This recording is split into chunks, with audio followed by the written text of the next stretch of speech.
Hello everyone, আমি Sanjita. Welcome to my mini blog. ব্রেকফাস্টটা সেরে নিয়ে বিছানাটা একটু গুছিয়ে নিচ্ছিলাম। এরপর শ্লোককে খাইয়ে স্নান করিয়ে দেব। আমার কিন্তু তোমাদের সাথে গল্প করতে বেশ ভালোই লাগে। তোমাদের কেমন লাগে অবশ্যই জানিও। কিন্তু আমি অতটা গুছিয়ে না কথাও বলতে পারি না, যেটুকু পারি চেষ্টা করি আর কি।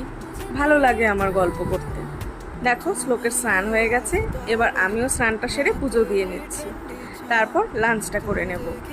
আমি না শ্লোকের আগেই লাঞ্চটা করে নিই, কারণ ও তো দেরিতে ওঠে সকালে, তাই ব্রেকফাস্টটাও দেরি করে হয়, তাই ওর লাঞ্চটাও পরে হয়। এরপর ওকে মৌসুম্বি খাইয়েছিলাম আর আমি খেয়েছিলাম একটু লিচু।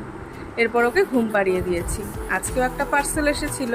আসলে আমাদের রান্নাঘরের কিছু কৌটো না বেশ পুরনো হয়ে গেছে, আর ওগুলো প্লাস্টিকেরও, তাই চেঞ্জ করে নেওয়াই ভালো। সেই জন্যই আর কি নেওয়া। জানিও তো কেমন হয়েছে। আজকে তবে আসি, তোমরা সবাই ভালো থেকো। দেখা হবে অন্য ভিডিওতে।